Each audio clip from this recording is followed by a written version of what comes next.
All right, here we are. Hello, good afternoon. Welcome, everyone.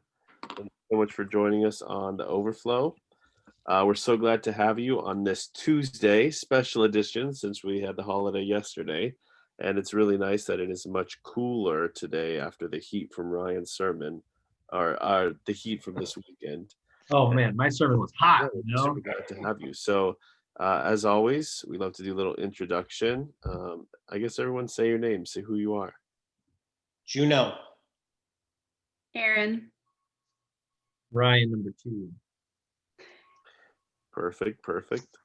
And so our goal for Overflow is really to walk through a recap of the sermon from the day before, or in this case, 2 days before, and to really walk through some practical ways that we engage with the topic and what's going on and how to live this out. So, Ryan, go ahead and give us your overview, and then we'll jump on in. Yeah, so my sermon was about the power of community when it's, living itself out for the kingdom of God. I talked about Acts chapter 2, which had one of the earliest Christian communities, and 3 characteristics we saw in that community was their incredible unity, their complete selflessness, and their spiritual growth and spiritual hunger for more. And how that led to momentum, and like when they were faithful, God moved in their community and their church grew immensely and started a movement and a type of like spiritual revival even. And then I translated that to today in terms of like 3 ways that we can live into that type of community as a church. And I talked about being spiritually united and how important forgiveness and reconciliation is. Even and how when we're holding grudges in community, it breaks and damages the community. And I talked about practicing selfless generosity, and living for others, being others focused. And I talked about and then my last challenge was inviting others and bringing them into community, because truly healthy spiritual Christian communities are growing and bringing others in. And I had challenges with each of those for everyone. But yeah, that was my sermon. Excellent. Good job. Yeah. So I guess I'll just start by asking what stood out to you guys in the sermon, or what nugget did you take away from it personally?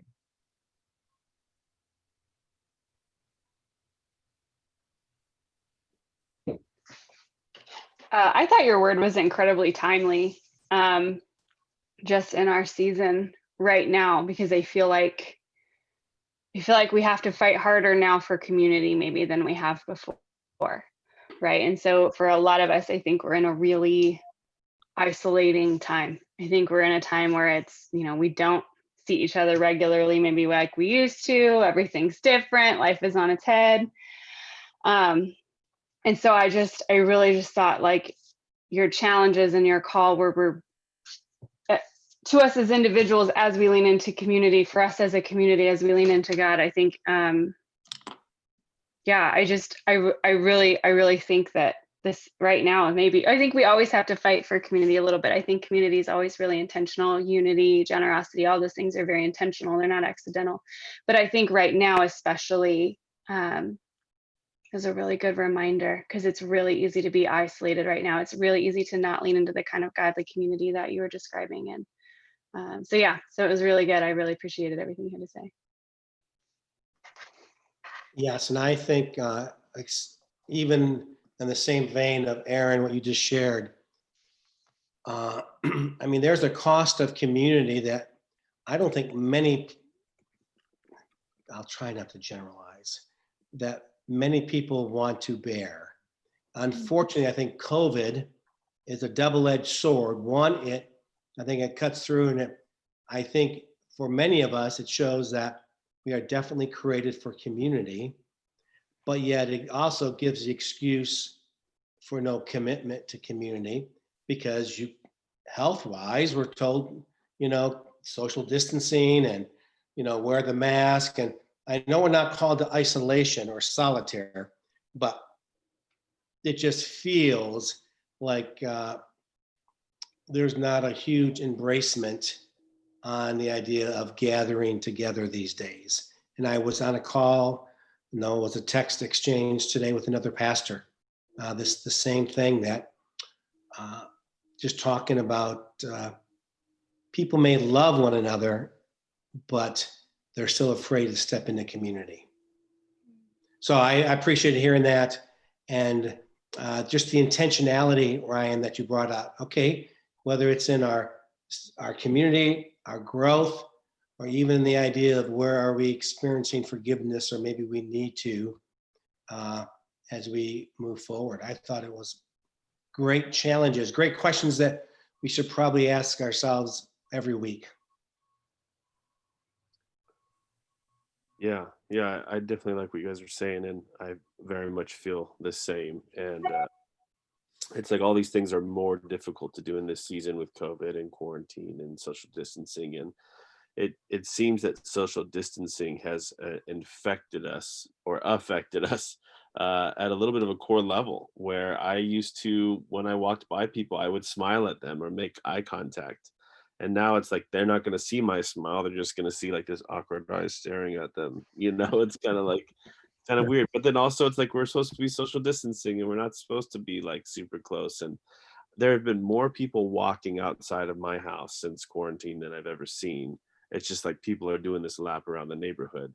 But it's been harder to say hello to my neighbors like that than it has ever been. Because usually it's like, oh, hey, how's it going? Oh, cute dog. Oh, cool. Oh, here's the kids. But it's kind of like this, like, don't talk to me. Don't acknowledge I'm here.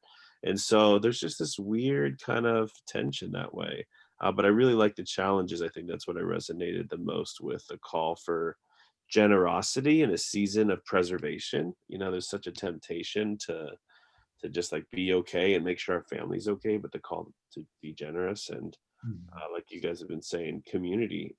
It's this season has revealed that community, even more so, is only intentional. You can't do it on accident. And I think I've read some study or something a while back, but just talking about the more dense a population becomes in a given area, the more isolated people tend to feel. And it's just interesting that like the more people that are around, the more lonely we feel. And I think in a lot of ways we mistake all of our friends and followers on social media and people that we are around for like community. Like, I'm a part of a church, I'm a part of a sports team, I'm in a neighborhood, I'm on a team. But it's like, how many people in our lives actually know us well enough to know what we're struggling with right now and what's really going on really well for us, what we're afraid of, where we're blessed by, how our family's doing. Like, how many people could we honestly say know that about us? And if it's less than 5, I think we got a problem. Like, we need community. And so yeah, I definitely enjoyed those things.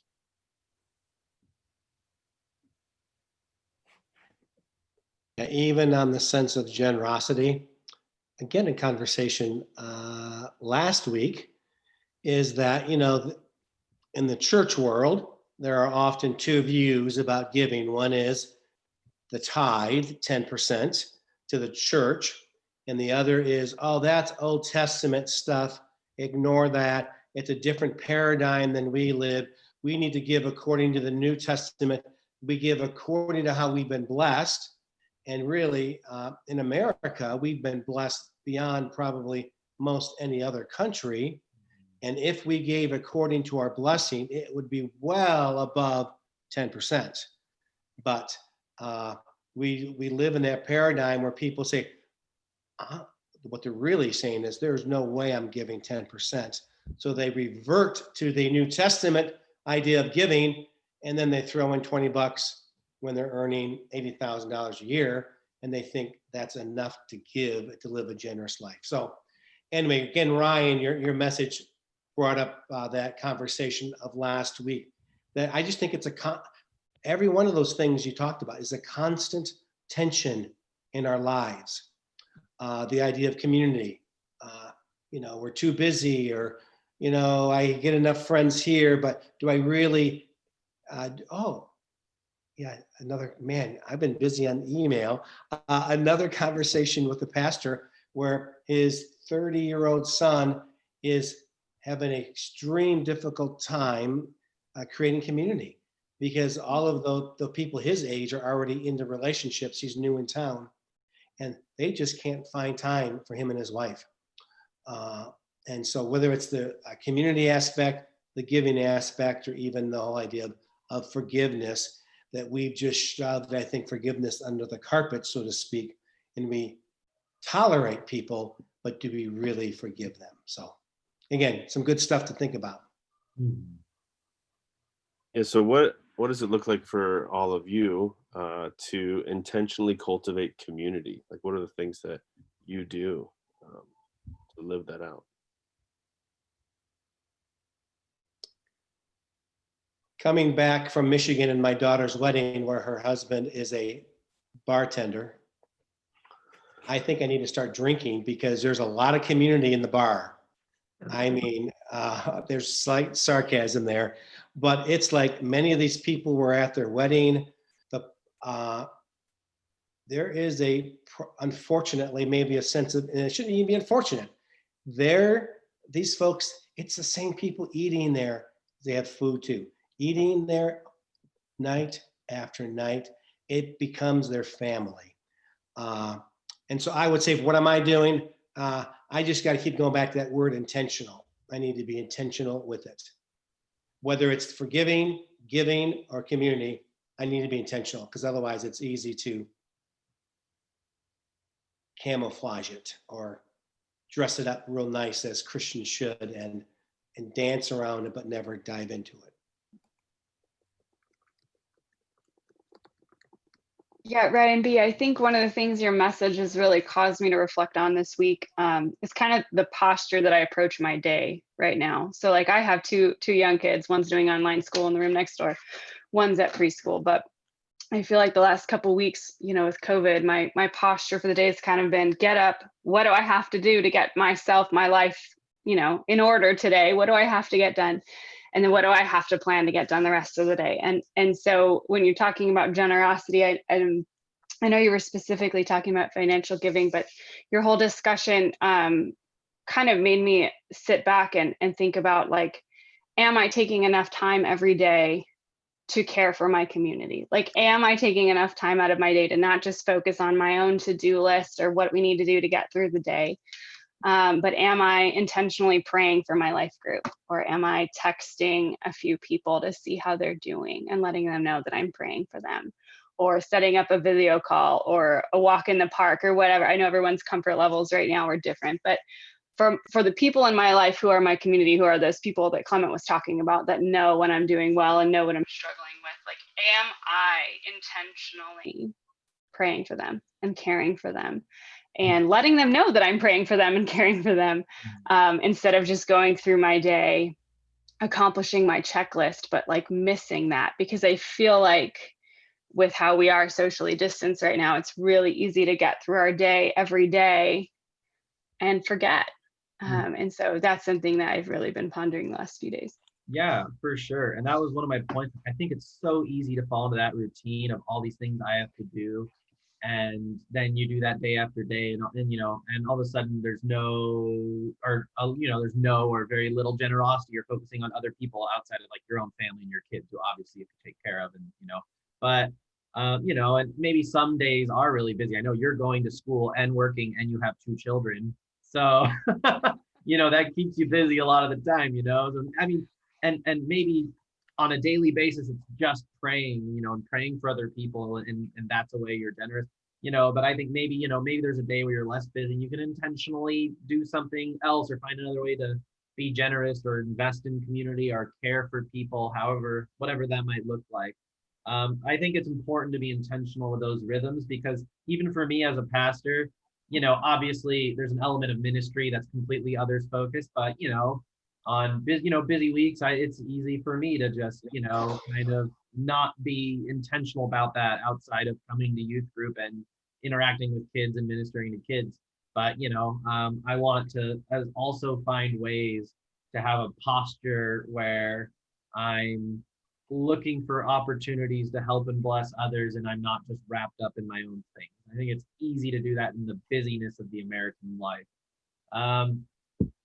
Yeah, and in answering your initial question, Ryan, I think it's just really important to be intentional and to invest.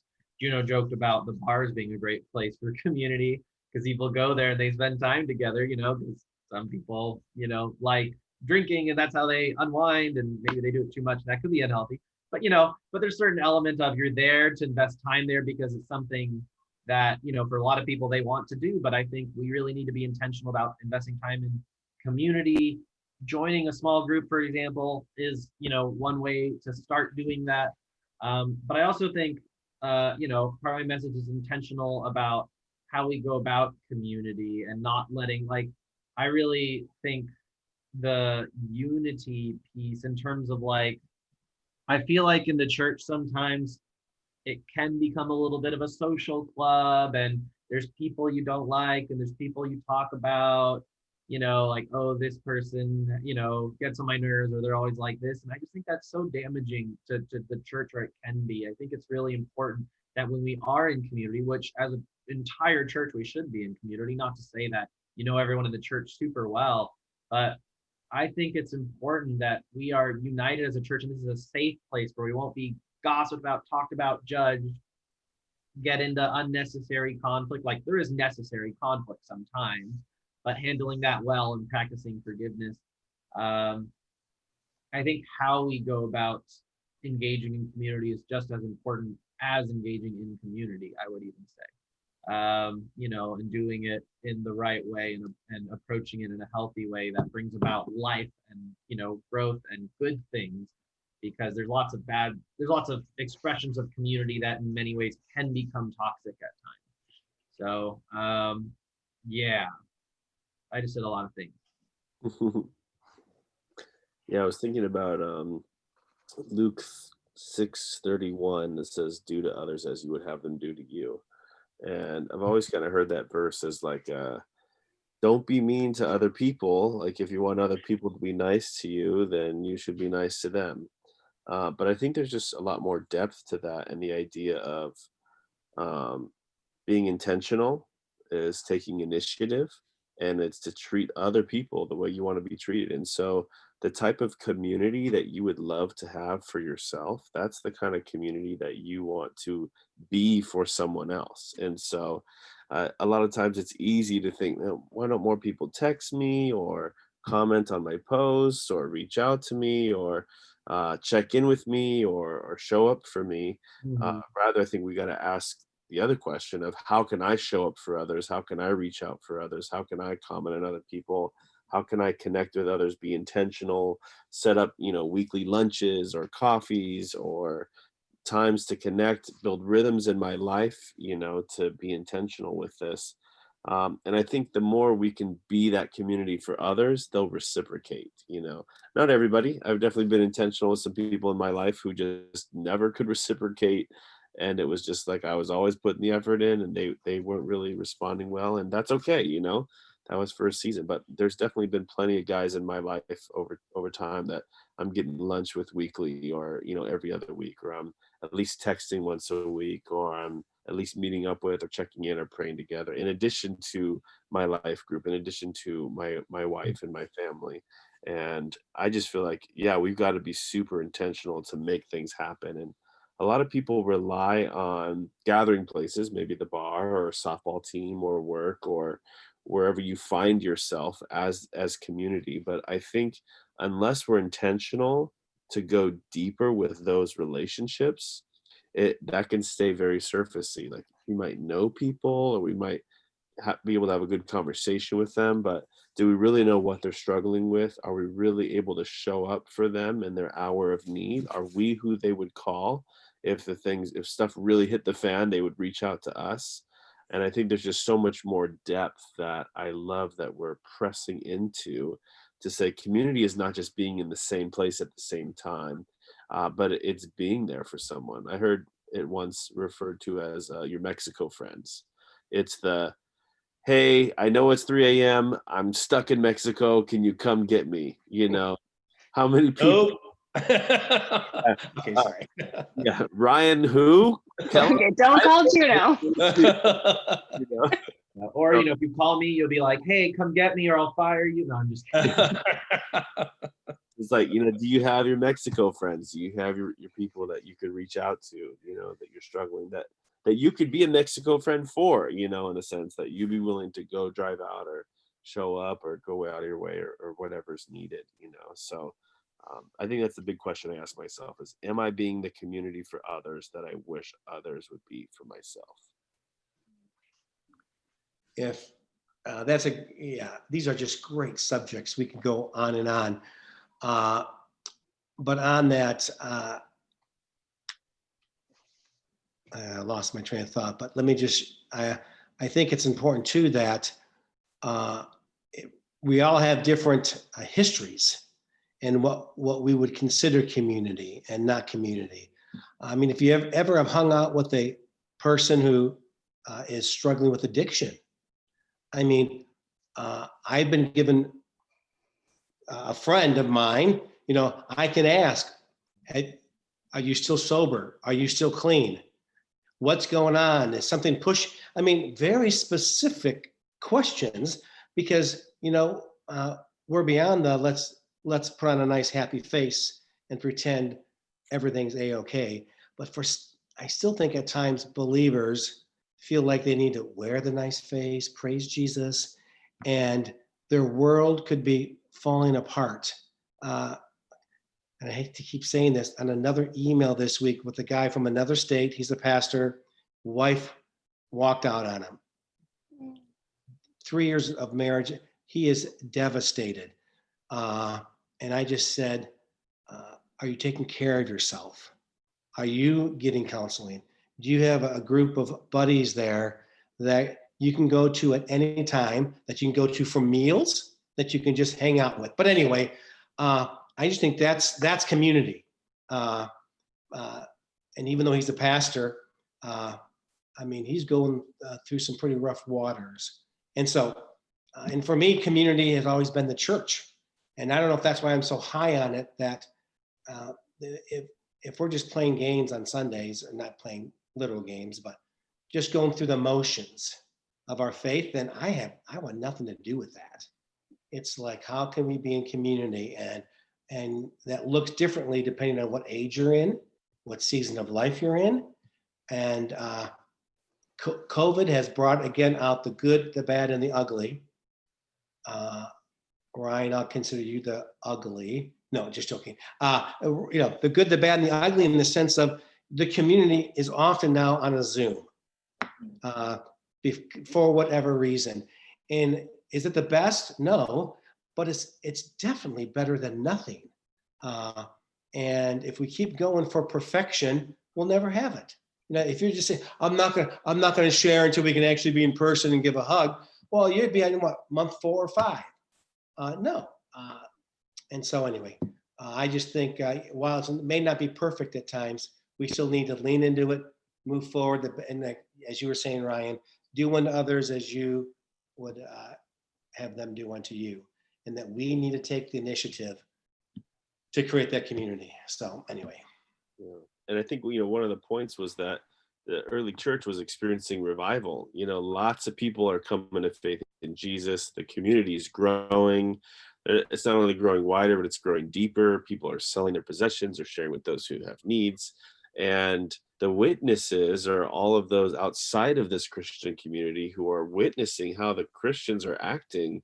And it's such an attractive lifestyle that they want to be a part of it, you know. And I think about people whose testimonies are, they experienced the church and they experienced community, and they saw how people have loved one another and been there and cared for each other, that they wanted in. You know, it's almost like, okay, yeah, that Jesus thing, yeah, sure, I'll believe what I need to, but just the way you're loving each other and the way you're there for each other, I want to be a part of that. And I think being a church that is so engaged with community and there for one another and loving one another and supporting one another and being present and being generous, you know, that people would show up and just want to be a part of what's going on here because of how blessed it is to simply be a part of this kind of a community. That's the community I want for us at New Life, you know, and in some ways we have some elements of that, which is awesome, but I'm always thinking, how do we take it to the next level? How do we kick it up a notch? How do we go a little deeper, a little wider, a little bigger, a little more, whatever is needed to kind of take it to the next level. Mhm. Right. Yeah. And when I give the sermon, when I gave that sermon, I'm not thinking like, oh man, we're so bad, and we are so bad, and we need to be good and get better. Because I've seen so many awesome things happening in New Life, but like you said, it's always about taking it to the next level, and I feel like there's always room for us to grow. Um, and I also like the point you made earlier about, you hope people reach out to you, but are you reaching out to people? Like when you're going through a hard time, you want people to reach out to you. Are you reaching out to them when they're in a hard time? Because I think community involves sacrifice. And that's kind of like one of my main points was about selflessness. And it kind of the form it took in this Acts passage was generosity, and in terms of how they sold their possessions and pooled their wealth for everyone being together. So they were very financially selfless. But I think, my point of selfless, or the point I made about selflessness, goes beyond just financial giving, or just doing that with an item, because I think we're in community. To be in community with people, there's always going to be sacrifice involved, whether it's going out of your way for someone when they're going through a hard time, and like, being the friend who goes over and you're like the shoulder to cry on and you're there for them, or maybe you go grocery shopping to help them out or something like that.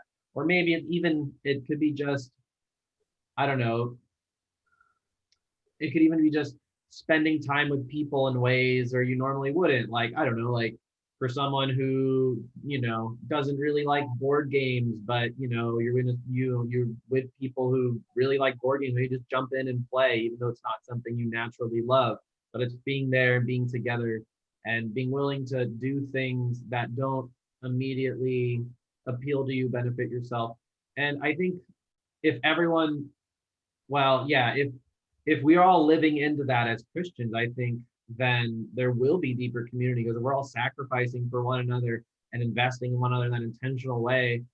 Like, I think everyone will see that and experience that. And that's the type of community, like you're talking about, Ryan, that when people see it, they want in. When people see people caring for each other in a selfless and sacrificial way, they want in on that. And I think, like, you joked about how, like, sure, I'll believe what I need to, but I want into that community, but I want into this community. But often it's like, when we are living into community and living like Jesus in these powerful ways, people will see that and be like, man, I really want to be a part of that, and I want to see what makes them like that. And that's how they can get exposed to Jesus, and that can open their heart, because they see this Christian community living in this powerful way, and they're like, I want in on that community, and I want to have whatever these people have that are making them make this community different. And I think that's what we saw in Acts 2. And I think we can all live in that in powerful ways. I've seen, like, for example, in some ways, our small group, even, like, people, are like, oh, the small group is so awesome. And it's such like an example of community. And, that makes me want in even more, you know what I mean? And that's just an example, of that point playing itself out, and how it can play itself out in the church. And anyways, so yeah. Yeah, it's like I don't want to keep, advertising join a life group, but like I want to, because, our life group is where I've experienced the most of this type of community, more than a Sunday especially could ever be. The way that we structure Sundays, it's not for the most intimate community. That's what life groups are for. And how we've prayed together and been there for each other and support each other and reach out to each other, and we meet consistently every week, and we check in, and we check in during the week. And when one family or one couple or one individual is going through a hard thing, like, we're there, and how can we support, and what can we bring? Or when somebody's got a big success, we celebrate together. And it's, you're able to be the church for one another in a life group. And I think that's why we're always pushing, like, join a life group, join a life group, join a life group, because it's a great opportunity to actually get the chance to live out this community that we're called to live out. Yeah, and I'll also say really quick, even if you've had a bad experience in a life group, or just didn't click or didn't work, like, and I know this involves sacrifice, but maybe it just wasn't a good fit. You just need to try again and find the right group of people, because I think that when you do find that right group of people, that can be a life-changing thing. Agreed. Yeah. Man. Okay, cool. We could definitely talk about these topics, I think, for a long time. Just like Juna was saying, there's a lot of good stuff here, but we're going to go ahead and wrap it up for now. But I want to give everyone a chance to kind of give like one final phrase or one final statement. What do you think people just, just need to hear or just be reminded of, or is just kind of a good conclusion statement for what you've been contributing during this overflow time? Um, yeah, what's one last thing you each want to say, and then we'll wrap it up and we'll be finished. It applies to all three. I just want to say, don't give up, whether it's in community and you're living generously. Don't give up on that. You may be in a down spiral because of COVID. Still give, and then and the whole idea of forgiveness, even though you've been burned, and even though you may have come out on the short end of the stick by human standards, take the higher road and continue to forgive and lean into that.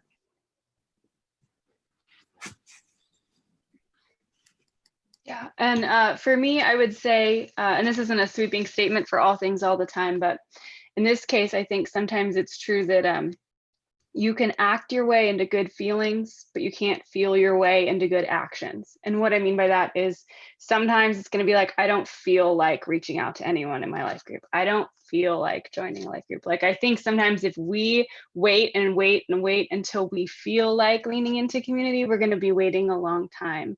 But I know for me in my life, even those moments when I didn't feel like reaching out to someone, either to minister to them or just to ask for help or prayer, even if I didn't feel like it, if I still did it, I was glad that I did.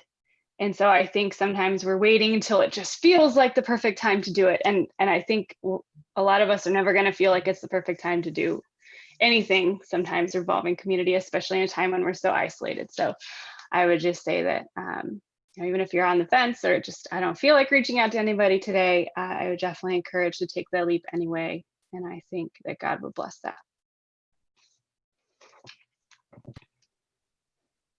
I'll just add, I already kind of said this, but a reminder, if you have conflict or resentment, or have had hard feelings against someone in the church, I challenge you to approach them and forgive them, because I think there's something powerful in that, and there's something powerful when we are practicing active forgiveness in the church. And you might think they might respond badly because they're mad too, but when you show that type of softness and kindness and forgiveness, I think people respond in powerful ways. So I've seen that happen in my life, and I would just encourage people to do the same. Yeah. Yeah, the last thing I'll say, we didn't touch too much on this, but you kind of mentioned, Ryan, as one of your points in your sermon about the importance of spiritual hunger and growth. And I think what I kind of want to say is that I've rarely had times in my life where I've been motivated to grow spiritually. It's mostly been like the conviction or the decision of like, I need this. And then like really putting a plan in place to be intentional, to build spiritual disciplines, to actually grow.